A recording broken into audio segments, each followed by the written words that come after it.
आता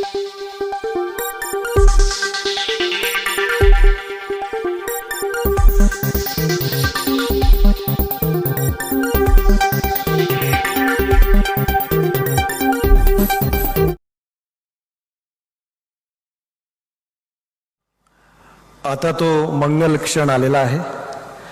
मैं डॉक्टर दीपक टिळक जी से निवेदन करता हूं कि 41वां लोकमान्य टिळक राष्ट्रीय पुरस्कार भारत के सम्माननीय प्रधानमंत्री श्री नरेंद्र मोदी जी को प्रदान करे।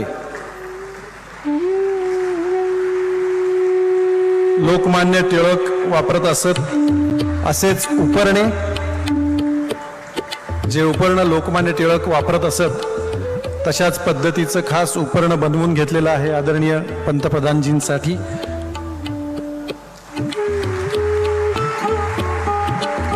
लोकमान्य टिळक जी की पहचान पुणेरी पगड़ी और लोकमान्य जी का उत्तरीय,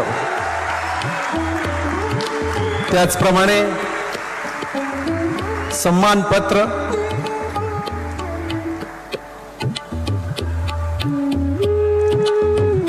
आणि एक विशिष्ट अशी बनवलेली ट्रॉफी, ज्या ट्रॉफीमध्ये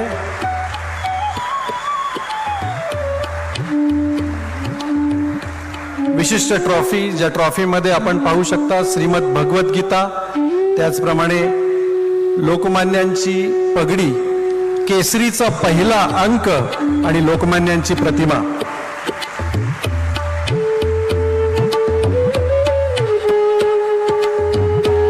एक विशेष बात है इस समारोह की 1 लाख रुपए की धनराशि दी जाती है, जे आदरणीय पंतप्रधान मोदीजींच्या सूचनेनुसार नमामि गंगे प्रोजेक्टला डोनेट करण्यात आलेली आहे।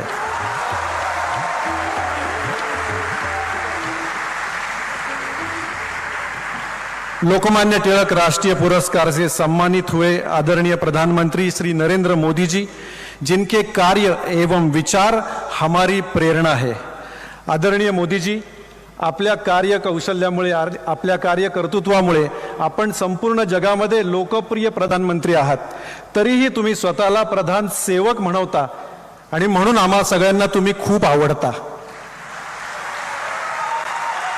मैं आपसे प्रार्थना करता हूं, इस शुभ अवसर पर आप आपके मन की बात कहे। जी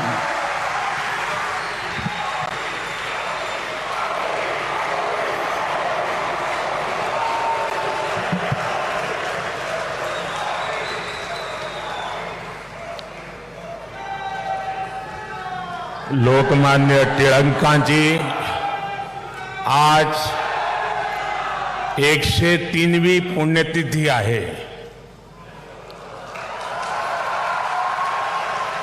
देशाला अनेक महानायक देण्याच्या महाराष्ट्राच्या भूमीला मी कोटी कोटी वंदन करते।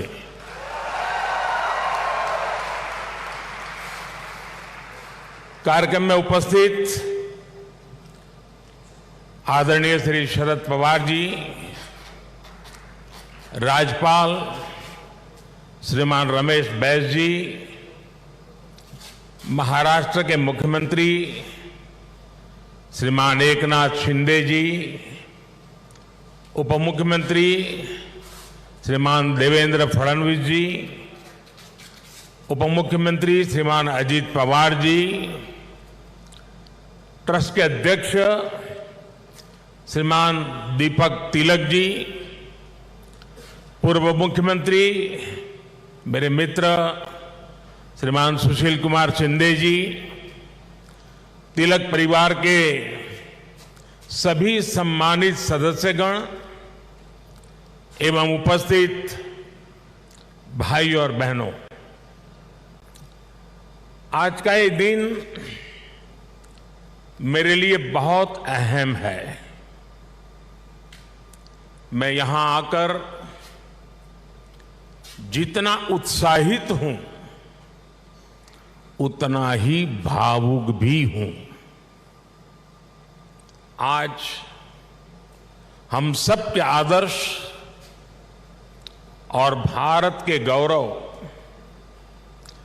बाल गंगाधर तिलक जी की पुण्यतिथि है। साथ ही आज अन्ना भाऊ साठे जी की जन्म जयंती भी है। लोकमान्य तिलक जी तो हमारे स्वतंत्रता इतिहास के माथे के तिलक है।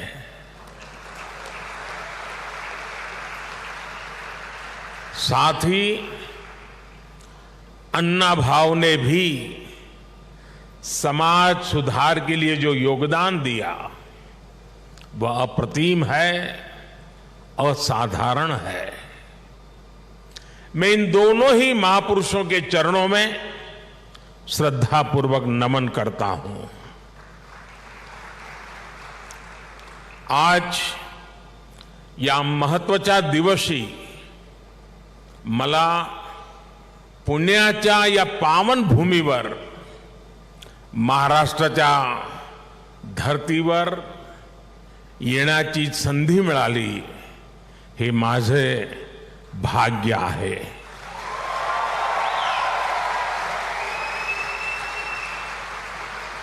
ये पुण्य भूमि छत्रपति शिवाजी महाराज की धरती है। ये चाफेकर बंधुओं की पवित्र धरती है। इस धरती से ज्योतिबा फुले, सावित्रीबाई फुले की प्रेरणाएं और आदर्श जुड़े हैं। अभी कुछ ही देर पहले मैंने दगड़ू सेठ मंदिर में गणपति जी का आशीर्वाद भी लिया।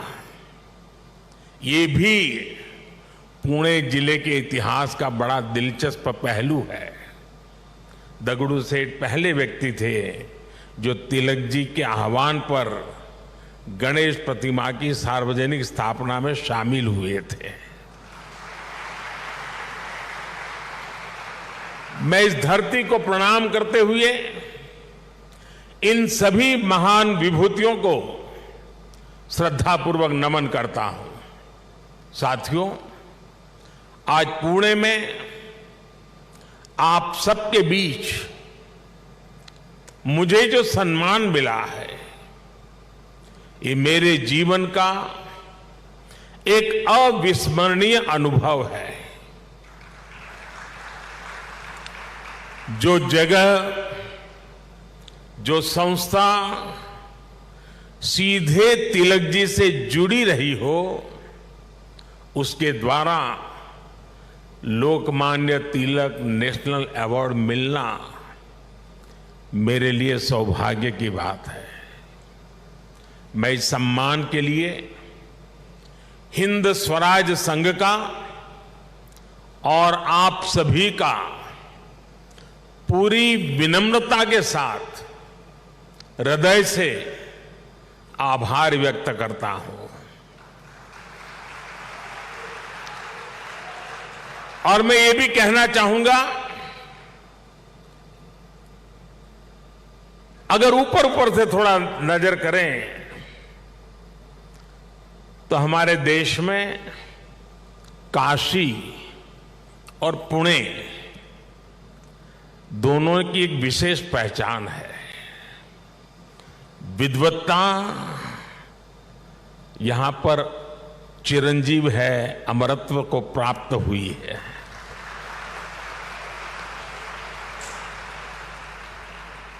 और जो पुणे नगरी विद्वत्ता की दूसरी पहचान हो, उस भूमि पे सम्मानित होना जीवन का इससे बड़ा कोई गर्व और संतोष की अनुभूति देने वाली घटना नहीं हो सकती है।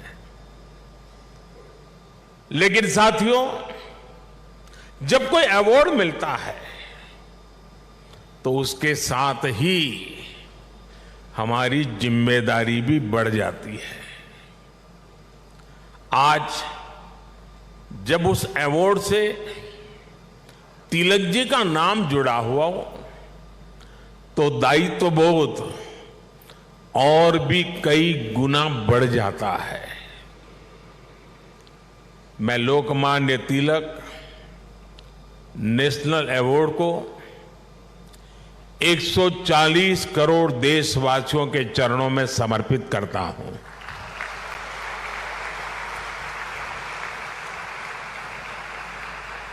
मैं देशवासियों को विश्वास भी दिलाता हूं कि उनकी सेवा में, उनकी आशाओं अपेक्षाओं की पूर्ति में कोई कोर कसर बाकी नहीं छोड़ूंगा। जिनके नाम में गंगाधर हो, उनके नाम पर मिले इस अवार्ड के साथ जो धनराशि मुझे दी गई है वो भी गंगा जी को समर्पित कर रहा हूं। मैंने पुरस्कार राशि नमामि गंगे परियोजना के लिए दान देने का निर्णय लिया है। साथियों, भारत की आजादी में लोकमान्य तिलक की भूमिका को, उनके योगदान को कुछ घटनाओं और शब्दों में नहीं समेटा जा सकता है। तिलक जी के समय और उनके बाद की स्वतंत्रता संग्राम से जुड़ी जो भी घटनाएं और आंदोलन हुए, उस दौर में जो भी क्रांतिकारी और नेता हुए, तिलक जी की छाप सब पर थी, हर जगह थी। इसलिए खुद अंग्रेजों को भी तिलक जी को the father of the Indian unrest कहना पड़ा था। तिलक जी ने भारत के स्वतंत्रता आंदोलन की पूरी दिशा ही बदल दी थी। जब अंग्रेज कहते थे कि भारतवासी देश चलाने के लायक नहीं है, तब लोकमान्य तिलक ने कहा कि स्वराज्य हमारा जन्मसिद्ध अधिकार है। अंग्रेजों ने धारणा बनाई थी कि भारत की आस्था, संस्कृति, मान्यताएं, ये सब पिछड़ेपन का प्रतीक है। लेकिन तिलक जी ने इसे भी गलत साबित किया। इसलिए भारत के जनमानस ने न केवल खुद आगे आकर तिलक जी को लोकमान्यता दी, बल्कि लोकमान्य का खिताब भी दिया। और जैसा अभी दीपक जी ने बताया, स्वयं महात्मा गांधी ने उन्हें आधुनिक भारत का निर्माता भी कहा। हम कल्पना कर सकते हैं कि तिलक जी का चिंतन कितना व्यापक रहा होगा, उनका विजन कितना दूरदर्शी रहा होगा। साथियों, एक महान नेता वो होता है जो एक बड़े लक्ष्य के लिए न केवल खुद को समर्पित करता है, बल्कि उस लक्ष्य की प्राप्ति के लिए संस्थाएं और व्यवस्थाएं भी तैयार करता है। इसके लिए हमें सबको साथ लेकर आगे बढ़ना होता है, सबके विश्वास को आगे बढ़ाना होता है। लोकमान्य तिलक के जीवन में हमें ये सारी खूबियां दिखती हैं।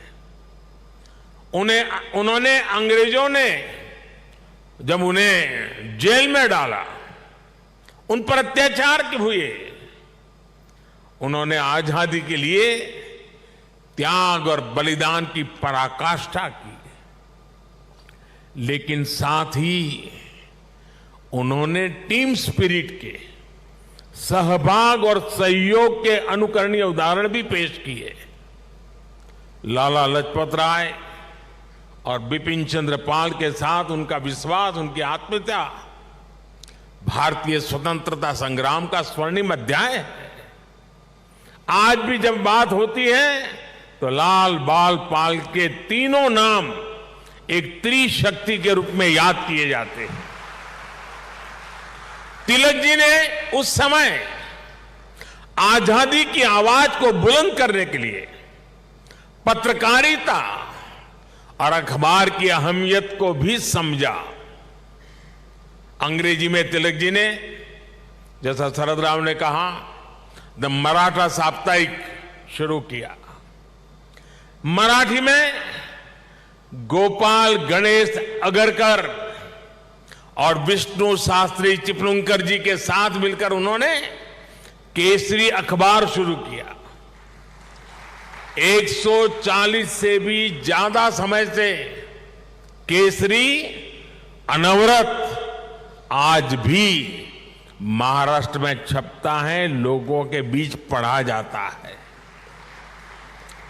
ये इस बात का सबूत है कि तिलक जी ने कितनी मजबूत नींव पर संस्थाओं का निर्माण किया था। साथियों, संस्थाओं की तरह लोकमान्य तिलक ने परंपराओं को भी पोषित किया। उन्होंने समाज को जोड़ने के लिए सार्वजनिक गणपति महोत्सव की नींव डाली। उन्होंने छत्रपति शिवाजी महाराज के साहस और आदर्शों की ऊर्जा से समाज को भरने के लिए शिव जयंती का आयोजन शुरू किया। ये आयोजन भारत को सांस्कृतिक सूत्र में पिरोने के अभियान भी थे और इनमें पूर्ण स्वराज की संपूर्ण संकल्पना भी थी। यही भारत की समाज व्यवस्था की खासियत रही है। भारत ने हमेशा ऐसे नेतृत्व को जन्म दिया है जिसने आजादी जैसे बड़े लक्ष्यों के लिए भी संघर्ष किया और सामाजिक बुराइयों के खिलाफ नई दिशा भी दिखाई। आज की युवा पीढ़ी के लिए यह बहुत बड़ी सीख है। भाई और बहनों, लोकमान्य तिलक इस बात को भी जानते थे कि आजादी का आंदोलन हो या राष्ट्र निर्माण का मिशन, भविष्य की जिम्मेदारी हमेशा युवाओं के कंधों पर होती है। वो भारत के भविष्य के लिए शिक्षित और सक्षम युवाओं का निर्माण चाहते थे। लोकमान्य में युवाओं की प्रतिभा पहचानने की जो दिव्य दृष्टि थी, इसका एक उदाहरण हमें वीर सावरकर से जुड़े घटनाक्रम में मिलता है।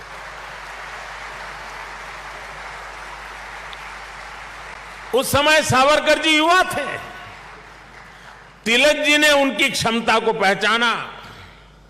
वो चाहते थे कि सावरकर बाहर जाकर अच्छी पढ़ाई करें और वापस आकर आजादी के लिए काम करें।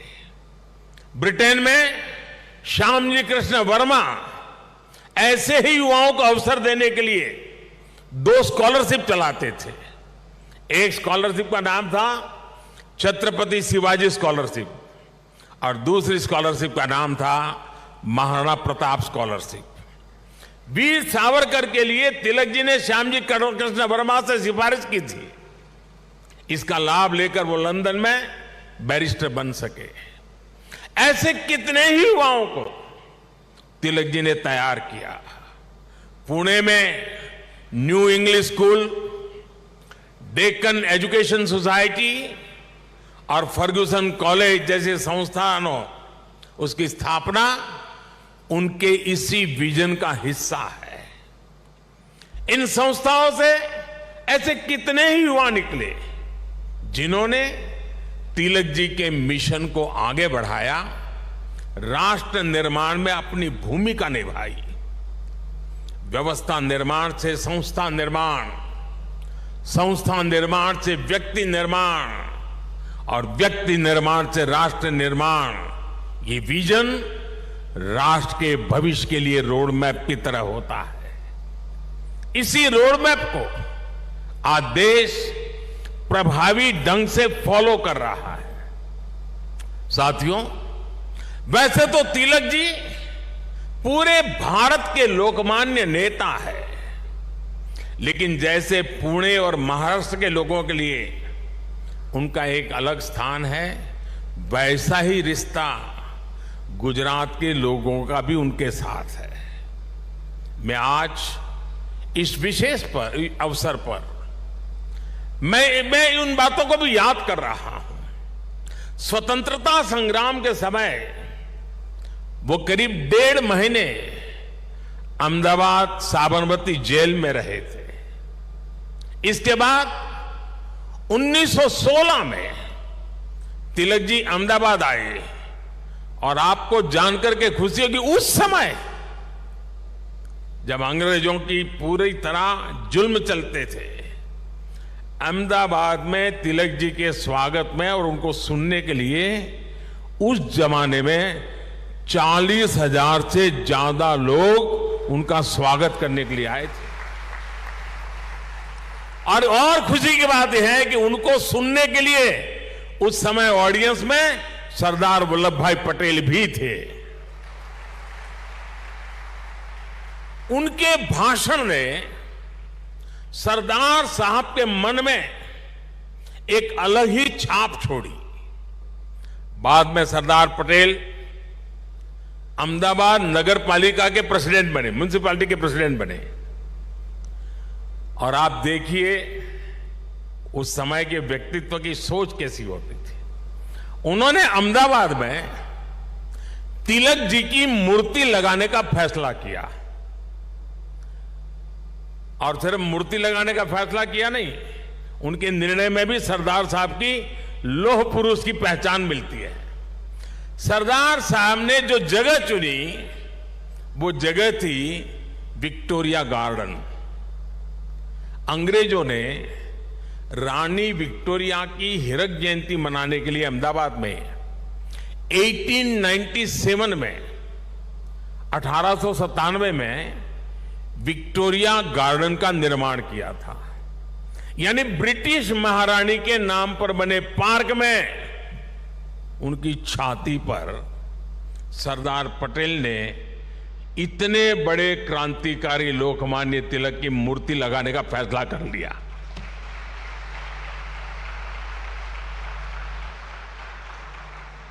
और उस समय सरदार साहब पर इसके खिलाफ कितना ही दबाव पड़ा, उन्हें रोकने की कोशिश हुई, लेकिन सरदार तो सरदार थे।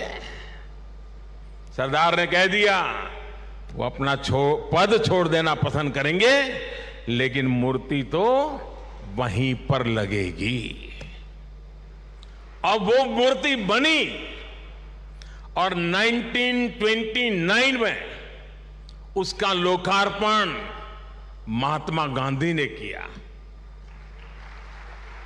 अहमदाबाद में रहते हुए मुझे कितनी ही बार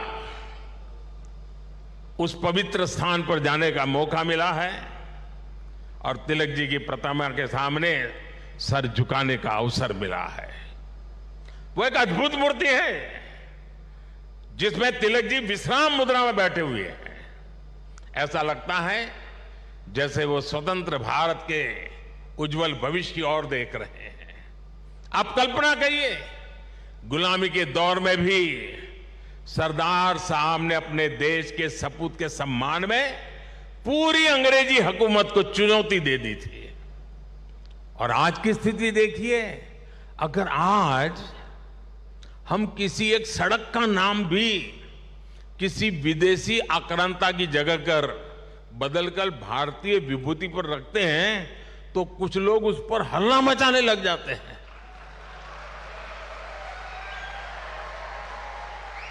उनकी नींद खराब हो जाती है। साथियों, ऐसा कितना ही कुछ है जो हम लोकमान्य तिलक के जीवन से सीख सकते हैं। लोकमान्य तिलक गीता में निष्ठा रखने वाले व्यक्ति थे। वो गीता के कर्मयोग को जीने वाले व्यक्ति थे। अंग्रेजों ने उन्हें रोकने के लिए उन्हें भारत के दूर पूरब में मांडले की जेल में डाल दिया, लेकिन वहां भी तिलक जी ने गीता का अपना अध्ययन जारी रखा। उन्होंने देश को हर चुनौती से पार पाने के लिए गीता रहस्य के जरिए कर्मयोग की सहज समझ दी, कर्म की ताकत से परिचित करवाया। साथियों, बाल गंगाधर तिलक जी के व्यक्तित्व के एक और पहलू की तरफ मैं आज देश के युवा पीढ़ी का ध्यान आकर्षित करना चाहता हूं। तिलक जी की एक बड़ी विशेषता थी कि वो लोगों को खुद पर विश्वास करने के बड़े आग्रही थे और करना सिखाते थे। वो उन्हें आत्मविश्वास से भर देते थे। पिछली शताब्दी में जब लोगों के मन में ये बात बैठ गई थी कि भारत गुलामी की बेड़ियां नहीं तोड़ सकता, तिलक जी ने लोगों को आजादी का विश्वास दिया। उन्हें हमारे इतिहास पर विश्वास था, उन्हें हमारी संस्कृति पर विश्वास था, उन्हें अपने लोगों पर विश्वास था, उन्हें हमारे श्रमिकों उद्यमियों पर विश्वास था, उन्हें भारत के सामर्थ्य पर विश्वास था। भारत की बात आते ही कहा जाता था, यहां के लोग ऐसे ही हैं, हमारा कुछ नहीं हो सकता। लेकिन तिलक जी ने हीन भावना के इस मिथक को तोड़ने का प्रयास किया, देश को उसके सामर्थ्य का विश्वास दिलाया। साथियों, अविश्वास के वातावरण में देश का विकास संभव नहीं होता। कल मैं देख रहा था, पुणे के ही एक सज्जन श्रीमान मनोज पोचाट जी ने मुझे एक ट्वीट किया है। उन्होंने मुझे 10 साल पहले की मेरी पुणे यात्रा को याद दिलाया है। उस समय जिस फर्ग्यूसन कॉलेज की तिलक जी ने स्थापना की थी, उसमें मैंने तब के भारत में ट्रस्ट डेफिसिट की बात की थी। अब मनोज जी ने मुझे आग्रह किया है कि मैं ट्रस्ट डेफिसिट से ट्रस्ट सरप्लस तक की देश की यात्रा के बारे में बात करूं। मैं मनोज जी का आभार व्यक्त करूंगा कि उन्होंने इस अहम विषय को उठाया है। भाइयों और बहनों, आज भारत में ट्रस्ट सरप्लस पॉलिसी में भी दिखाई देता है और देशवासियों के परिश्रम में भी झलकता है। बीते 9 वर्षों में भारत के लोगों ने बड़े बड़े बदलावों की नींव रखी, बड़े बड़े परिवर्तन करके दिखाए। आखिर कैसे भारत दुनिया की 5वीं सबसे बड़ी अर्थव्यवस्था बन गया? ये भारत के लोग ही हैं जिन्होंने ये करके दिखाया। आज देश हर क्षेत्र में अपने आप पर भरोसा कर रहा है और अपने नागरिकों पर भी भरोसा कर रहा है। कोरोना के संकट काल में भारत ने अपने वैज्ञानिकों पर विश्वास किया और उन्होंने मेड इन इंडिया वैक्सीन बनाकर दिखाई और पुणे ने भी उसमें बड़ी भूमिका निभाई। हम आत्मनिर्भर भारत की बात कर रहे हैं क्योंकि हमें विश्वास है कि भारत ये कर सकता है। हम देश के आम आदमी को बिना गारंटी का मुद्रा लोन दे रहे हैं क्योंकि हमें उसकी ईमानदारी पर, उसकी कर्तव्य शक्ति पर विश्वास है। पहले छोटे छोटे कामों के लिए आम लोगों को परेशान होना पड़ता था। आज ज्यादातर काम मोबाइल पर एक क्लिक पर हो रहे हैं। कागजों को अटैच करने के लिए आपके अपने हस्ताक्षर पर भी आज सरकार विश्वास कर रही है। इससे देश में एक अलग माहौल बन रहा है, एक सकारात्मक वातावरण तैयार हो रहा है और हम देख रहे हैं कि विश्वास से भरे हुए देश के लोग देश के विकास के लिए कैसे खुद आगे बढ़कर काम कर रहे हैं। स्वच्छ भारत आंदोलन को इस जन विश्वास ने ही जन आंदोलन में बदला। बेटी बचाओ बेटी पढ़ाओ अभियान को इस जन विश्वास ने ही जन आंदोलन में बदला। लाल किले से मेरी एक पुकार पर कि जो सक्षम है उन्हें गैस सब्सिडी छोड़नी चाहिए, लाखों लोगों ने गैस सब्सिडी छोड़ दी थी। कुछ समय पहले ही कई देशों का एक सर्वे हुआ था। इस सर्वे में सामने आया कि जिस देश के नागरिकों को अपनी सरकार में सबसे ज्यादा विश्वास है, उस सर्वे ने बताया उस देश का नाम भारत है।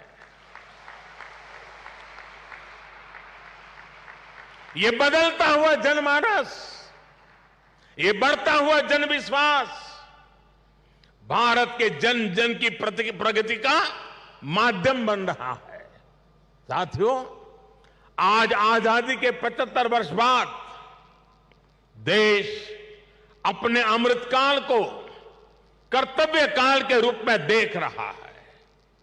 हम देशवासी अपने अपने स्तर से देश के सपनों और संकल्पों को ध्यान में रखकर काम कर रहे हैं।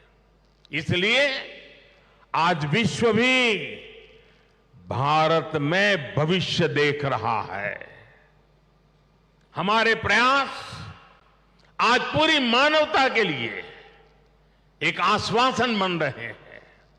मैं मानता हूं कि लोकमान्य आज जहां भी उनकी आत्मा होगी वो हमें देख रहे हैं, हम पर अपना आशीर्वाद बरसा रहे हैं। उनके आशीर्वाद से, उनके विचारों की ताकत से हम एक सशक्त और समृद्ध भारत के अपने सपने को जरूर साकार करेंगे।